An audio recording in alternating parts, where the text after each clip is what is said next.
Hello दोस्तों, आज हम बात करने वाले हैं बीपीएससी बिहार शिक्षक भर्ती 2.0 की कट ऑफ क्या रहने वाली है।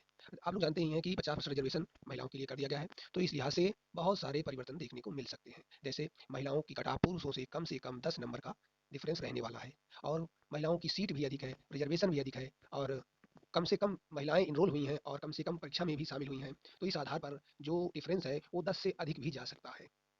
इसके अलावा महिलाएं कुछ सब्जेक्टों में बहुत ही अच्छा प्रदर्शन की हुई हैं, लेकिन कुछ में उनका वीक पॉइंट रहा है। बात करें वहीं पुरुषों की, तो पुरुषों में बहुत ज़्यादा संख्या में शामिल हुए हैं और यदि सब्जेक्ट वाइज़ बात करें, तो सबसे ज़्यादा कट ऑफ जाने की संभावना संस्कृत की है, क्योंकि उसका सिलेबस सीमित और बच्चों की गहन तैयारी की वजह से उसकी कट ऑफ 85 तक पहुँच सकती है। वहीं बात करें एसएसटी की, तो एसएसटी भी अपने आप में चैलेंजेबल है, क्योंकि एसएसटी की तैयारी लगभग प्रत्येक छात्र करता ही है। इसलिए उसकी भी कट ऑफ 80 प्लस जाने की पूरी संभावना है। बात करें हिंदी की, तो हिंदी की कट ऑफ कम रह सकती है।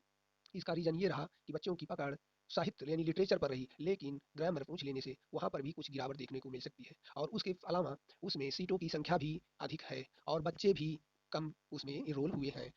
तो बात कर रहे थे हम पिछली भर्ती यानी बीपीएससी बिहार शिक्षक भर्ती 1.0 की, तो उसमें लैंग्वेज की कट ऑफ बहुत ही कम रही है। जैसे इंग्लिश की 48, हिंदी की 39। इस आधार पर हम अनुमान लगा सकते हैं कि इनमें कैंडिडेट की संख्या भी कम है और पेपर इजी होते हुए भी इसमें लोग कम अटेम्प्ट कर पा रहे थे और क्वेश्चन का पूछने का तरीका इसको जो है टफ कर देता है। और बात रही महिलाओं की, तो यदि महिलाओं में किसी भी सब्जेक्ट में चाहे 6 to 8 हो, चाहे 9 10th हो, चाहे 11 12th हो, यदि उनका 60 से एबव मार्क्स है तो उनकी होने की पूरी संभावना है। इसलिए वो अपनी पूरी तैयारी कर कर रखें, क्योंकि उनका रिजल्ट में नाम कभी भी आ सकता है और वो अपनी तैयारी को और भी परीक्षाओं के लिए तैयार करें। जैसे अभी ईएमआरएस होने वाला है, तो बहुत सारे बच्चे हैं जो ईएमआरएस के लिए प्रेफर करेंगे। पिछली बार लगभग 29% बच्चों ने ज्वाइन नहीं किया, उसका भी यहाँ पर प्रभाव पड़ने वाला है कट ऑफ पर। तो इस आधार पर जो है कट ऑफ जो भी हो उसके लिए आप तैयार रहें, चाहे आपके पक्ष में हो या विपक्ष में, क्योंकि तैयारी आपको कंटिन्यूअस करनी है जब तक आप अपनी मंजिल को प्राप्त नहीं कर लेते। और भी गहन जानकारी के लिए चैनल को सब्सक्राइब करें, लाइक करें और शेयर करें।